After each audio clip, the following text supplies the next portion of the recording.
High guys, welcome to my channel Rakesh Bhoyar entertainment. आणि आज आपल्या सेलिब्रिटी कट्टावर आहे सानिया पाटील, जी एक रील स्टार आहे, डान्सर आहे, त्याचप्रमाणे ऍक्टर आहे. स्वागत आहे तुझं आमच्या सेलिब्रिटी कट्ट्यावर. सो मला सांग, सध्या रनिंग मध्ये काय चालू आहेत काम? आता सध्या तर मी रील्सच बनवते आणि बाहेर पण प्रोजेक्ट चालू आहेत. अच्छा, युट्यूब साठी? हा, युट्यूब साठी जास्त करून इन्स्टावर असते मी. अच्छा. हा, आणि मग रील्स वर जास्त लोक ओळखतात की कसं काही? रील्सवर जास्त लोक ओळखतात मला. ओके. कारण मी देखील तिचे प्रोजेक्ट बघितले आहेत, खूप छान प्रोजेक्ट आहेत. आणि एक प्रोजेक्ट समथिंग काहीतरी मिलियनच्या जवळपास आहे. किती हो. मिलियन आहे? 3.6 मिलियन. 3.6 मिलियनला तिचा एक प्रोजेक्ट आहे.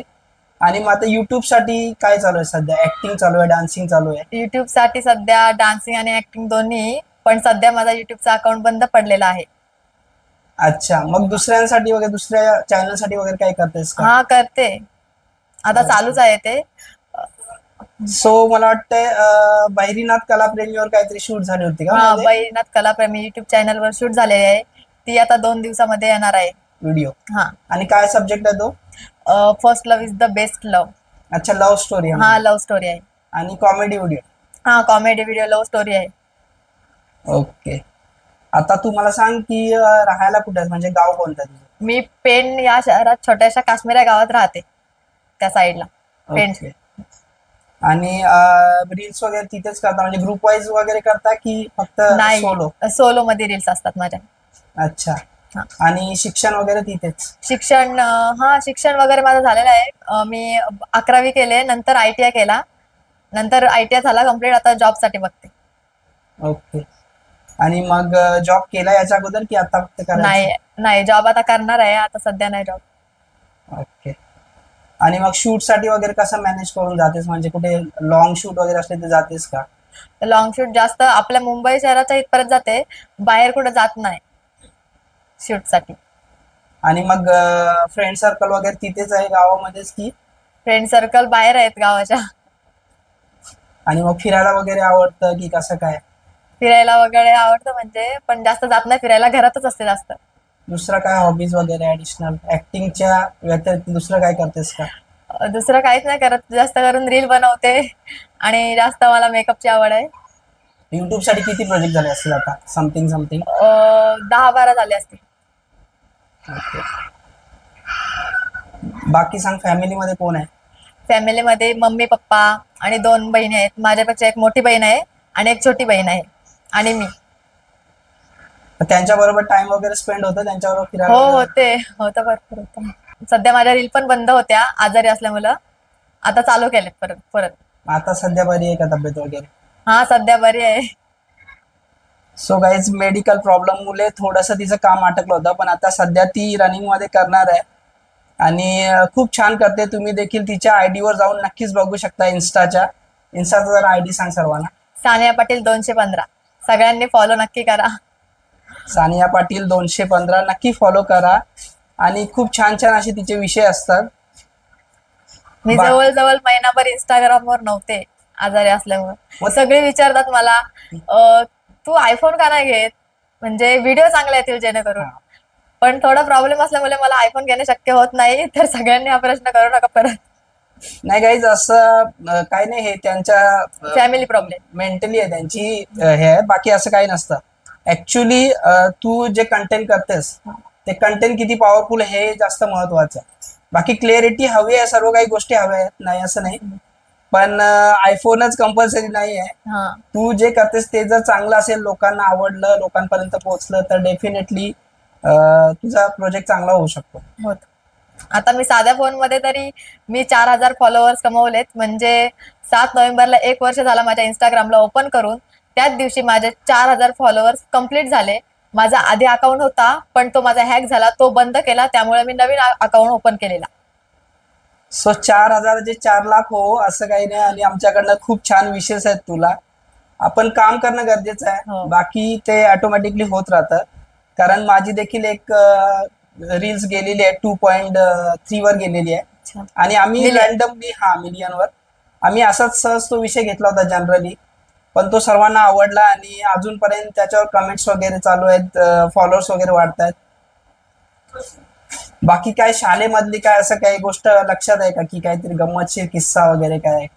गंमतशीर किस्सा असं काहीच नाही, पण शाळेत वगैरे मी डान्स वगैरे केलेला आहे, मला आठवतंय. ओके. म्हणजे माझा होता वेगळा डान्स, पण मी गॅदरिंग वगैरे करते ना, तर सगळ्यांनी एकदा कॉलेजला माझा झाला डान्स.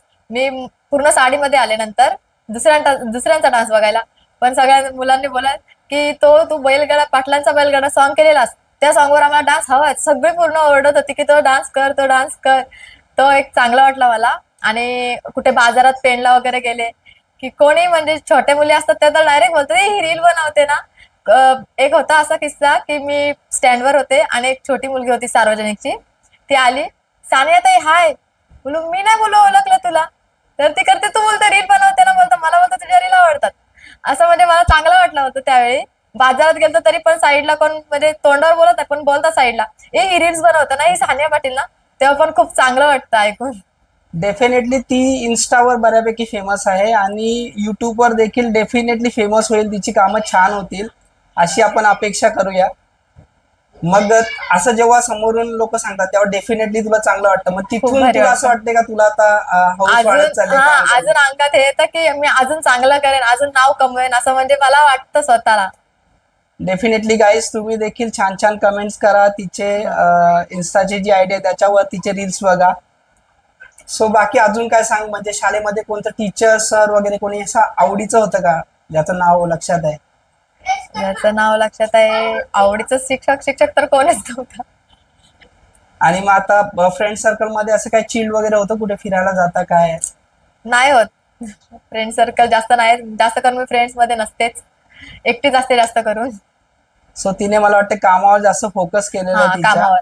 कारण जेव्हा लोक बोलतात तू हे करू शकत नाही, तर मी तो चॅलेंज ऍक्सेप्ट करते की मी हे करणारच. असं आहे. तुम्ही देखील असंच करा, कारण बोलणारे सर्वकडनं असतात हो आणि स्पेशली निगेटिव्ह बोलणारे खूप लोक भेटतील तुम्हाला. पण तुमच्यामध्ये गट्स असतील आणि तुम्हाला जर स्वतःवर कॉन्फिडन्स असेल तर नक्कीच करून दाखवा आणि करायलाच पाहिजे तुम्ही.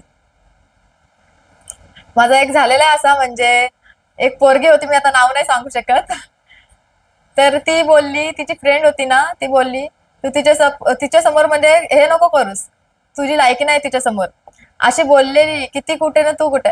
त्यामुळे मला ह्या गोष्टीत आवड होतीच मला रील्स वगैरे, पण जेव्हा ती बोलली त्याच्यात अजून मला उत्साह आला की मी हे तिला करून दाखवणारच. आणि सगळे असेच बोलतात, म्हणजे काय असतात बोलणारे सगळे असतात, पण मी लक्ष देत नाही, मी माझं काम बघते. ऍक्च्युली कलाकार क्षेत्रामध्ये एक म्हण आहे की जेव्हा कला बोलते तेव्हा चांगल्या चांगल्यांची बोलती बंद होते. हो सो आपल्याला आपल्या कामावर फोकस करायचं आहे, आपल्याला आपलं काम करायचं आहे. निगेटिव्ह बोलणारे भरपूर असतात, कारण मी जेव्हा फर्स्ट टाइम ब्लॉगिंग स्टार्ट केली ना तेव्हा मला देखील असे कमेंट्स होते की तुला बोलता येत नाही, तुझे फंबल खूप आहे, तुला जमत नाहीये. पण आपण स्टेप बाय स्टेप शिकत जातो हळूहळू माणूस शिकतो, एकदाच माणूस कधी शिकत नाही. आणि आपण आपल्या कामावर फोकस करायचं आहे. जे चांगलं आहे आपल्याला वाटतं की बाबा ही गोष्ट आपण घेऊ शकतो, समोरच्याने जर बोललं असेल काही तर ती घ्यायची, आणि निगेटिव्ह असतात ते सर्व सोडून द्यायचं असतं. आपल्याला आपलं काम करायचं, पुढे जायचं. मला आधी मम्मी पप्पा पण सपोर्ट नव्हते करत, नंतर हळूहळू सगळे माझे गावातले वगैरे कुठले बाहेरचे घरातले वगैरे बोलायला लागले की तुमची पोरगी भारी व्हिडिओ करते, तुमची पोरगी भारी व्हिडिओ करते. तसं बोलायला लागलं तर मम्मी पप्पांना पण वाटलं की माझी पोर पण म्हणजे चांगलं करू शकते. तर मग तेव्हापासून मम्मी पप्पा पण थोडा थोडा सपोर्ट करतात. नाही, फॅमिलीचा सपोर्ट खरंच खूप गरजेचा आहे. फॅमिलीचा सपोर्ट जेवढा जास्त असेल तेवढा माणूस खुलून काम करू शकतो, आणि स्पेशली मुलींसाठी तर डेफिनेटली पाहिजेच. मग एखादा काही बॅड एक्सप्रेशन आहे म्हणजे अनुभव आहे का या क्षेत्रातला? नाव नाही घेतलं असेल चालेल, पण छोटासा काही आहे का? हो आहे. म्हणजे कमेंट जेव्हा आम्ही रील टाकतो आपण तेव्हा वाईट कमेंट येतात ना, तेव्हा खूप वाईट वाटतं. म्हणजे त्याने तो असंच का बोलला मला. एक मला माणूस होता, तो मला बोलला, खूप वाईट बोललेला. मी त्याला पर्सनल मेसेज केला तर त्यांनी डायरेक्ट मला ब्लॉक करून टाकली. त्याच्यावर माझ्या मनाला खूप लागलेला की बाबा तो मला असाच का बोलला, पण मी लक्ष दिला नाही. त्याच्यावर लक्ष दिला तर मी पाठीच राहीन, पुढे कधीच जाणार नाही, हे विचार करून मी त्याला पण इग्नोर केला आणि आपला रील वगैरे सगळं चालू ठेवला. नाही, डेफिनेटली नावं ठेवणारे लोक भरपूर असतात, कारण आमची जेव्हा ती रील्स 2 मिलियनच्या वरती गेली त्याच्यामध्ये देखील काही मोजक्या कमेंट्स आहेत, पण ज्या खूप वाईट आहेत, सांगू शकत नाही. खूप वाईट आहे. तर असं होईलच, तुम्हाला तुमच्या कामाकडे लक्ष द्यायचं आहे, कारण जर सर्वांचं ऐकत राहिलो तर मग आपल्याला घरी बसावं लागेल, आपली कामं होऊ शकत नाही. म्हणून तुम्ही तुमची कामं करा, 100% द्या. कारण मी खूप अगोदरपासून करतोय, आणि मला शूटिंगचे वगैरे खूप अनुभव आहेत. जसे की आपण शूटला गेलो तर त्याच दिवशी आपला टेक होईल असं नाही. हा ते पण कधी काही छोटे मोठे जेवणाचे इश्यू असतात, ट्रॅव्हलिंगचा इश्यू असतो. या सर्व गोष्टींना सामोरं जाऊन आपल्याला करावं लागेल आणि ती आपल्यामध्ये हिंमत असायला पाहिजे. हो जेव्हा आपलं असं ठरलं असेल तेव्हाच ती कामं होतील, नाही तर मग होऊ शकत नाही. कारण मी पण एक किस्सा सांगतो, पण लोकेशन वगैरे ते सांगत नाही. आम्ही शूटला होतो तर तिथे अशा नवीन ऍक्टर्स होत्या, मुली वगैरे. तर त्यांची खूप हे होती की किती टेक घेता, कधीपासून करता, आता किती उशीर झाला, भूक लागली आहे. या सर्व गोष्टी तुम्हाला थोडाफार इग्नोर करावे लागतील जर तुम्हाला काम करायचं असेल तर. प्रोफेशनली काम करायचं असेल तर थोडा कॉम्प्रोमाइज डेफिनेटली असायला पाहिजे. बाकी पुढे काय ठरलं तुझं, आता पुढे काय करायचं? बाकी पुढे आता मी रील्स बनवून मला चांगला म्हणजे फॉलोअर्स वगैरे वाढवायचे आहेत, कारण मला लोकांकडे लक्ष द्यायचं नाही आणि ज्या शूटिंग वगैरे चालू आहेत ते चालूच ठेवायचं आहे. चांगलं व्हायचंय म्हणजे असं एकदम रील्स वगैरे बनवून चांगलं फॉलोअर्स वगैरे आयडी बीडी आपलं सगळं चांगलं पाहिजे. डेफिनेटली. मग युट्यूब साठी काय प्लॅनिंग आहे? युट्यूब साठी पण भरपूर कामं करायचे आहेत. युट्यूब साठी भरपूर कामं करायचे आहेत, पण माझा अकाउंट पहिला बंद झालेला आहे. 4 दिवस झाले असतील बंद झाला, पण मी आता नवीन अकाउंट ओपन करून त्याच्यावर ब्लॉग वगैरे रील वगैरे सगळं टाकणार आहे युट्यूबवर. मग नाव काय असेल तुझ्या लक्षात आहे आता सध्या? म्हणजे आता जर तू सांगितलं असतं पुढे जाऊन ते पण तुला युट्यूबवर पण फॉलो करू शकतो. युट्यूबवर सानिया पाटील 215 अकाउंट. युट्यूबवर पण? अच्छा, म्हणजे तोच कंटिन्यू करणार? हा तोच कंटिन्यू करेन. सो गाइस, डेफिनेटली तुम्ही सानियाला फॉलो करा आणि सर्वांच्या सपोर्टची तिला गरज आहे. हो, तुम्ही तिला सपोर्ट कराल तर ती देखील पुढे जाईल आणि सर्वांनी एकत्र मिळून कामं केली तर डेफिनेटली पुढे जाऊ. आणि आमचे 2 चॅनल आहेत, जसे की भैरीनाथ कलाप्रेमी युट्यूब चॅनल आणि Rakesh Bhoyar entertainment YouTube channel. याच्यावर कंटिन्युअसली आमचे प्रोजेक्ट चालू आहेत आणि आम्ही डेफिनेटली तिला सपोर्ट करणार आहोत. याच्या पुढे बऱ्याचशा व्हिडिओमध्ये ती तुम्हाला दिसणार आहे. तिच्यासाठी पण आम्ही डेफिनेटली एक तरी रोल आमच्या व्हिडिओमध्ये नक्कीच असेल. हो, आणि मी पण दिगंबर दादांच्या मुलेच मी पुढे जाऊ शकले, जास्त सांगायचं तर. दिगंबर दादांच्याच मुले मी देखील कमबॅक केलेलं आहे. आणि मी पण बऱ्याच वर्ष गॅप होती माझी पण, म्हणजे लग्न झाल्यापासून बऱ्याच वर्ष माझी गॅप होती. त्याच्या अगोदर मी खूप छान छान प्रोजेक्ट असे केलेले आहेत, म्हणजे माइलस्टोन. माझा टाइम्स ऑफ इंडिया पेपरमध्ये फोटो पण आला होता. आम्ही इंटरनॅशनल लेवलला आमचा 4था नंबर आला होता ओडिसाला. आणि बरेचसे बाकी पण प्रोजेक्ट आहेत, जसं एक गावामध्ये नाटक केलं होतं ते तेव्हा खूप अगोदर, म्हणजे एक 22-23 वर्ष अगोदरची गोष्ट आहे. तेव्हा ते एक 7-8 गावामध्ये फेमस झालं होतं. तेव्हा हा युट्यूब वगैरे प्रकार असा काहीच नव्हता. बऱ्याचशा अशा गोष्टी आहेत ज्यांच्यामुळे छान रिस्पॉन्स भेटला पब्लिकचा. आणि आता पण करतोय, जरी थोडी गॅप झाली होती, पण आता 1-2 वर्ष कंटिन्यू आहे. आता पण छान रिस्पॉन्स आहे, म्हणून काम करत राहणं डेफिनेटली गरजेचं आहे. मग ते बाकीचं प्रेक्षक ठरवतील त्यांना तुझं काम आवडलं की नाही ते. हो, तर मी जास्त करून ऍड पण करते, लव्ह स्टोरी करते, ऍक्टिंग, डान्स. तर कोणाला जर ऍड वगैरे करायचे असेल तर नक्की मला डीएम करा. मला वाटतं तू 1-2 ऍड अगोदर केलेल्या आहेत. हो, केलेल्या आहेत, ऍड केलेल्या आहेत. तुम्ही माझ्या अकाउंटला बघू शकता इंस्टाच्या. कसल्या ऍड होत्या मग त्या? गणपतीची होती एक, म्हणजे असं स्टॉल होता त्याची होती, असं झालेल्या. आणि ऍक्टिंग साठी येतं मला, पण मला ठाण्याला वगैरे जायला परवडत नाही, म्हणजे लांब पडतं ना, त्यामुळे मला जायला जमत नाही. त्यामुळे काही ऍक्टिंग माझ्या कॅन्सल पण झालेल्या आहेत, काही शूट.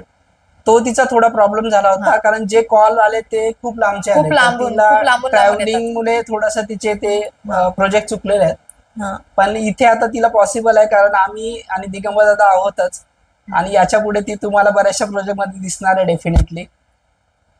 सो मला सांग, तुझा गावाकडची काहीतरी माहिती सांग आम्हाला, कारण इथून त्यांचा एरिया बराचसा लांब आहे. ती पेन मध्ये राहते, मग तू जिथे राहतेस तिथली काहीतरी स्पेशालिटी सांग. तिथे म्हणजे मला माझ्या गावाचा मला खूप सपोर्ट आहे. पहिली गोष्ट म्हणजे गावाचं नाव सांग. माझ्या गावाचं नाव आहे काश्मीर. पेन मध्ये आहे, काश्मीर थोडंसं पुढे आहे बस. काश्मीरी नाव आहे, काश्मीरी नाव ऐकता ऐकता काश्मीर काश्मीर आठवण येतं. सो बोल. हा, गावाचा सपोर्ट आहे बोलत होतीस, पुढे. हा, गावाचा मला खूप सपोर्ट आहे. म्हणजे कुठे कोण, म्हणजे माझ्या मम्मी पप्पांना सांगतात तुझी पोरगी छान रील बनवते, म्हणजे गावाचा माझा सपोर्ट आहे. मला त्यांच्यामुळे थोडा उत्साह पण येतो रील बनवायला वगैरे. आणि तुमच्याकडे ते मंदिर आहे ना देवीचं, तिथली काहीतरी जत्रा तुमची वाशी. हा, वाशीची वर्सो आईच्या मंदिरात, तिथे पण मी शूट केलेलं आहे. आर्यन सोनावणे म्हणून आहे डान्सर, त्याच्यासोबत मी शूट केलेलं आहे त्या गावात पण. ओके. जवळपासची तेवढी सर्वच गाव तिथे येतात आणि खूप मोठे असते. हो, खूप मोठे दिवस असते मग? ते एकच दिवस असते. एकच दिवस असते. पालखी वगैरे निघते, तिथं पण आम्ही व्हिडिओ केलेला आहे, तो पण खूप व्हायरल ओव्हरऑल गेला. शेड्यूल कसं आहे? पालखी वगैरे त्या दिवशी निघते की अगोदर निघते, कसं काय ती रात्री निघते. पालखी? हा. मग पालखी किती दिवस मिरवली जाते? नाही, एकच दिवस फक्त राऊंड हे करतात फक्त तळ्याच्या वरती बस. अच्छा.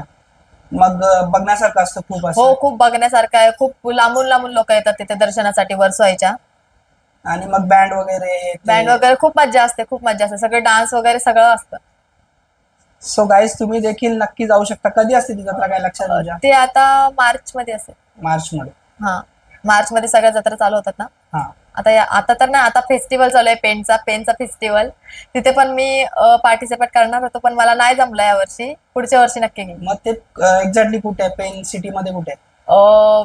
प्रायव्हेट शाळा आहे ना वरती, तिथे आहे फेस्टिवल. खूप म्हणजे 15-20 दिवस जास्त असतो. म्हणजे डेपो किंवा स्टेशन पासून किती लांब असेल? तिथून एक 5 मिनिटावर. अच्छा, म्हणजे तिथे कोणाला विचार कोणी सांगेल? हो, कोणीही सांगेल. Pen festival. पेन फेस्टिवल खूप लांबून लांबून येतात. फॅशन शो वगैरे असतो, डान्स वगैरे असतात. मला यावर्षी पॉसिबल नाही झालं डान्स साठी हे करायला, पण मी पुढच्या वर्षी नक्की भाग घेईन. मग त्याच्यामध्ये असं कुकिंगचे स्टॉल्स वगैरे पण असतात का? म्हणजे ज्याच्यामध्ये आगरी कोली जे समाज आहे किंवा त्याची झलक दिसेल असं काय असतं का? जसं की तांदळाच्या भाकरी, मच्छी हो, वगैरे असते. सर्व असतं का? हो. आणि डान्स वगैरे पण असतात? हा, डान्स वगैरे जास्त असतात तिकडं. सगळं फिरासारखं असतं. जशी यात्रा असते ना तशी असते. अच्छा. 2 दिवस फिरू तरी कमीच फेस्टिवल. सो गाईस, तुम्ही तिथे देखील जाऊ शकता. आणि पेनचा जो एरिया आहे, स्पेशली ही जिथे राहते त्याच्या जवळपासच्या गावांमध्ये मी गेलेलो आहे आणि खूप छान हिरवळ असं निसर्गरम्य परिसर आहे. सो डेफिनेटली तुम्ही फिरायला तिकडे जाऊ शकता. आणि तिथे फ्रेश मच्छी देखील भेटते, बरोबर? हो, गणपतीचं माहेरघर म्हणून आमचा पेन ओळखला जातो. नक्कीच. गणपतीच्या मूर्त्या स्पेशली त्या साईडला बनतात, पेंटिंग वगैरे सगळं असतं. आणि आमच्या गावाची खासियत म्हणजे आमच्या गावात धरण आहे, म्हणजे शहापाडा डॅम म्हणून ओळखलं जातं. भरपूर लांबून लांबून लोक येतात. ओके. सो गाईज, तुम्ही देखील तिथे व्हिजिट करू शकता. आणि तुम्हाला हा पॉडकास्ट कसा वाटला तुम्ही कमेंटमध्ये नक्की सांगा आणि पुढे सर्वांना शेअर करा. आणि याच्या पुढे आपल्या पॉडकास्टसाठी आपल्या सेटवर भरपूर कलाकार येणार आहेत, नवीन नवीन कलाकार येणार आहेत. सो नक्कीच सबस्क्राईब करून घ्या, जेणेकरून तुम्हाला अजून असेच नवनवीन चांगले पॉडकास्ट बघायला भेटतील.